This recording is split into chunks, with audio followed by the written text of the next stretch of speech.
अजीत पवार के plane crash की जो प्राथमिक रिपोर्ट होती है वो आ गई। रिपोर्ट में क्या आया है, क्या ये दुर्घटना थी या दुर्घटना से कुछ ज्यादा थी, जैसे जैसे ममता बनर्जी कह रही थी, जैसे अखिलेश यादव कह रहे थे, जैसे मल्लिकार्जुन खड़गे कह रहे थे। ये तमाम देश के वो नेता हैं जिसे ये घटना महज दुर्घटना नहीं लगती है, एक मानवीय भूल नहीं लगती है। ये घटना एक मानवीय भूल और दुर्घटना से थोड़ा ज्यादा लगती है। एक साजिश, एक शक की गुंजाइश उनको लगती है कि अजीत पवार का प्लेन क्रैश ऐसे ही नहीं हुआ। ये तमाम नेता तो सवाल उठा ही रहे थे। उस बीच ब्लैक बॉक्स तो प्राप्त हुआ था। ब्लैक बॉक्स प्राप्त के बाद अब जो है जाकर के रिपोर्ट आ गई है। रिपोर्ट में अब जो है दूध का दूध पानी का पानी पूरी तरीके से तो नहीं हो पाया, लेकिन प्राथमिक रिपोर्ट में क्या है वो सब आपको बताएंगे इस एक वीडियो में, और चर्चा करेंगे जो गुजरात के उप मुख्यमंत्री थे उनके बारे में। उनका भी प्लेन क्रैश हुआ था, लेकिन उस रिपोर्ट पे आने से पहले एक वीडियो देखिए। ये वीडियो कांग्रेस के नेता का है, ये वीडियो यूथ कांग्रेस का है। यूथ कांग्रेस के अंदर किस तरीके से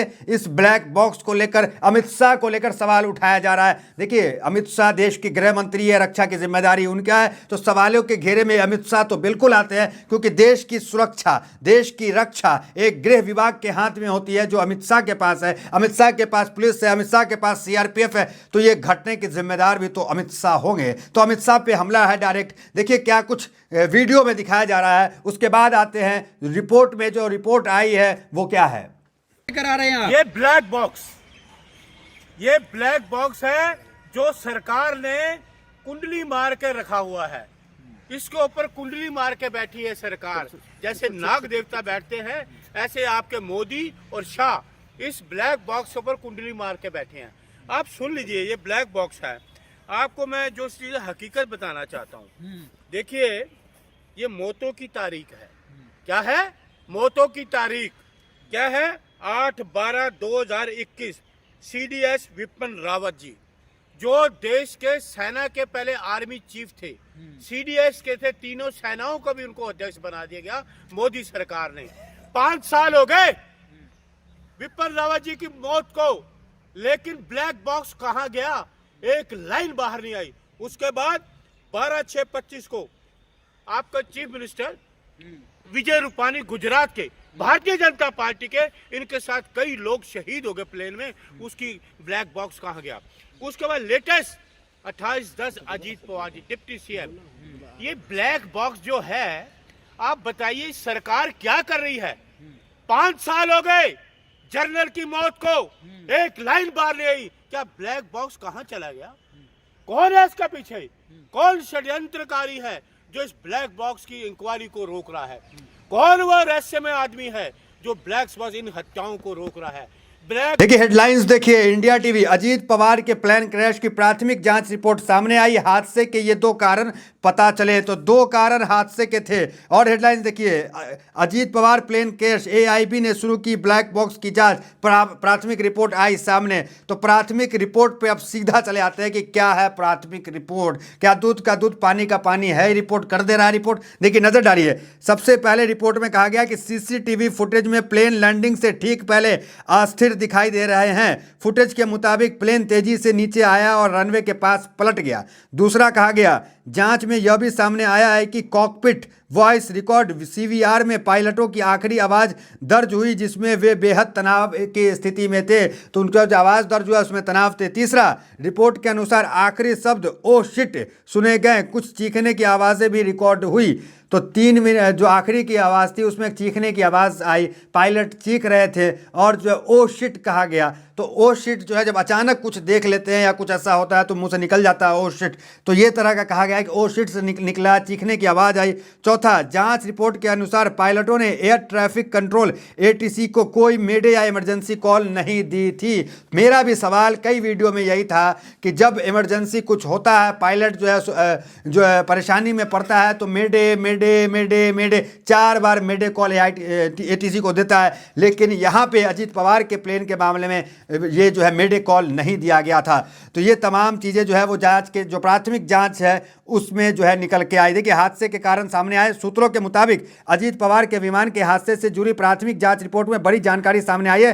रिपोर्ट में कहा गया है कि रनवे व विजिबिलिटी कम होने के बावजूद लैंडिंग का कॉल लिया जाना और तकनीकी खराबी ये 2 बातें जांच में सामने आई है। ब्लैक बॉक्स का डेटा रिकवरी का काम शुरू है। इसकी डेटा रिकवरी के बाद पूरी जांच रिपोर्ट सामने आएगी। तो मतलब पूरी जांच रिपोर्ट सामने नहीं आएगी, लेकिन तकनीक जो अब तक वो आई वो पूरी जिम्मेदारी जो है वो डाल दी गई कैप्टन पे कि विजिबिलिटी जो है वो सही नहीं था और कैप्टन ने जो है लैंडिंग की कोशिश कर दी। तो ये जो है दो कारण रहा कि विजिबिलिटी नहीं था, कैप्टन उसी वक्त लैंडिंग करने की कोशिश किया। मतलब रिपोर्ट में अब तक जो ये आ रहा है कि कैप्टन के ऊपर जिम्मेदारी जो है थोप दिया जा रहा है। ब्लैक बॉक्स हालांकि प्राप्त हो गया, लेकिन ब्लैक बॉक्स की पूरी अभी रिपोर्ट नहीं आई है। हालांकि संजय राउत से लेकर तमाम लोग सवाल उठा रहे हैं कि जो गुजरात के मुख्यमंत्री थे, पूर्व मुख्यमंत्री विजय रूपानी, उनका प्लेन हादसा हुआ, अब तक रिपोर्ट क्यों नहीं आया, क्यों रिपोर्ट ये छुपा दिया जाता है, क्यों पब्लिश नहीं किया जाता ये रिपोर्ट। इसको लेकर कई सवाल है। विपिन रावत का जो रिपोर्ट आया, जरा वो देखिए हेडलाइंस।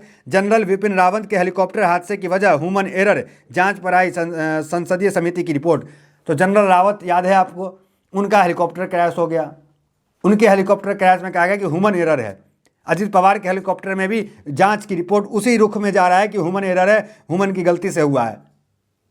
तो ये तमाम चीज़ें जो अभी जांच की रिपोर्ट बन करके आ रही है। देखिए, इस पर ममता बनर्जी ने जो है सवाल उठाया था। एक बार ममता बनर्जी को सुनिए, फिर संजय राउत की चर्चा करेंगे वो क्या कहे हैं। Deputy Chief Minister, he died today morning in a plane crash. I'm really shocked to see the news. There is no safety and security of the people of this country. Even the political leaders, I do not know what is the fate of the opposition political parties, but he was very much with the ruling party. But before few days ago, I came to know that from social network that somebody from other party, they gave a statement that Ajit Pawar is willing to leave the BJP. And now what happened today, I need proper investigation under the supervision of Supreme Court. Only we have the trust on Supreme Court, no other agency. All the agencies are being totally purchased. And really it's a great loss for the country. Maybe he's from the opposition. Now he's from the opposition. But tomorrow he's supposed to join the original force of their party. My condolences to the तो सुना आपने। देखिए, अजीत पवार के बारे में कहा जा रहा था कि 12 फरवरी को वो शरद पवार के साथ मिलने वाले थे, दोनों पार्टी विलय करने वाले थे, और वो तो लगातार बीजेपी के विरोध में बयानबाजी कर ही रहे थे। तो ये तमाम चीज़ के बाद अचानक उसके ठीक बाद विलय होने वाला था, उसके ठीक बाद अजीत पवार का प्लेन क्रैश हो गया। कई सवाल उत्पन्न होते हैं, सिर्फ हम नहीं पूछ रहे हैं, अखिलेश यादव ने भी सवाल पूछा। देखिए क्या पूछा वो, और कह रहे हैं कि बात होनी चाहिए। अजीत पवार की महाराष्ट्र में बहुत लोकप्रिय नेता रहे, वीआईपी के साथ इस तरह की घटना न हो और यह बात साफ होनी चाहिए कि आखिर यह घटना क्यों हुई। तो वो जो है सवाल उठा रहे हैं। आगे क्या कह रहे हैं अखिलेश यादव, ये सवाल खड़ा हुआ है कि जो हवाई जहाज सही था और अभी तक उड़ रहा था, विजिबिलिटी 3 किलोमीटर तक थी, उसके बाद ये हादसा कैसे हो गया, यह जांच का विषय है। तो अखिलेश यादव भी जांच का विषय, ममता बनर्जी भी जांच का विषय, मल्लिकार्जुन खड़गे भी जांच का विषय, इमरान प्रताप गिरी भी जांच का विषय। सब जो है इस हादसे को महज मानवीय भूल हादसा मानने को तैयार नहीं हो रहे हैं। देखिए हेडलाइंस, 12 फरवरी को होना था एनसीपी का मर्जर, 17 जनवरी को हुई थी शरद अजीत गुट की मुलाकात। तो शरद पवार और अजीत पवार की मुलाकात हुई थी, दोनों मिलने वाले थे, लेकिन उसके बीच अचानक जो है प्लेन क्रैश होता है। तो और सवाल बढ़ जाते हैं। देखिए संजय राउत, जो कि आप जानते हैं उस परिवार के नज़दीकी है, परिवार के करीबी है, महाराष्ट्र की राजनीति करते हैं। संजय राउत ने क्या कहा जरा वो देखिए। शिवसेना यूबीटी के प्रवक्ता और राज्यसभा सांसद संजय राउत ने इस हादसे को लेकर गंभीर सवाल उठाए। उन्होंने कहा कि देश में अब तक कई चार्टर प्लेन हादसे हो चुके हैं, जिसे अहमदाबाद जैसी बड़ी घटना भी शामिल है। गुजरात के पूर्व मुख्यमंत्री विजय रूपानी के निधन का जिक्र करते हुए उन्होंने पूछा कि जांच के बाद आखिर सच्चाई सामने क्यों नहीं आती। तो जांच के बाद जो है सच्चाई सामने क्यों नहीं आती, यही सवाल जो है वो ये जो है संजय राउत है वो भी उठा रहे हैं कि जांच होती है, जो ब्लैक बॉक्स है वो प्राप्त भी कर। देखिए ब्लैक बॉक्स क्या होता है आप जानते ही है। ब्लैक बॉक्स जो है वो विमान का वो एक पार्ट होता है। अगर विमान एक्सीडेंट कर जाता है तो वो ब्लैक बॉक्स ऐसा उसको बनाया जाता है कि वो सुरक्षित रहे, ताकि पता चल पाए, रिकॉर्डिंग उसमें आती है कि कॉकपिट में क्या बात हुआ, कोई नॉइस तो नहीं हुआ, क्या कुछ हुआ, सीसीटीवी फुटेज आता है, सब कुछ उसमें पता चल जाता है कि क्या है, कोई सिग्नल गलत तो नहीं दिया, बहुत सारी बातें हैं। तो उस सब ब्लैक बॉक्स से पता चलता है कि घटने का कारण क्या है। तो ब्लैक बॉक्स कई केस में जो है वो कहा जाता है कि क्षतिग्रस्त हो जाता है। जैसे कि अहमदाबाद में रूपानी की जो फ्लाइट थी एयर इंडिया AI 101, उस पर जो है कहा गया कि ये क्रैश जो ब्लैक बॉक्स था ये क्षतिग्रस्त हो गया था। जब क्षतिग्रस्त हो जाता है तो पूरी रिपोर्ट नहीं आ पाती, पूरा डेटा नहीं मिल पाता है। लेकिन अब अजीत पवार के बारे में कहा जा रहा है कि शुरुआती जो रिपोर्ट आई है वो यही आई है कि विजिबिलिटी जो है वो कम थी और पायलट ने निर्णय लिया लैंडिंग करने का। तो कुल मिला के पूरा मत जो है ये जो है वो पायलट पे ही डाला जा रहा है अब तक। अब देखना दिलचस्प होगा कि पूरी रिपोर्ट आती है तो क्या कुछ होता है। तो फिलहाल इस वीडियो में इतना ही, मिलते हैं वीडियो मेरे साथ। बहुत बहुत धन्यवाद।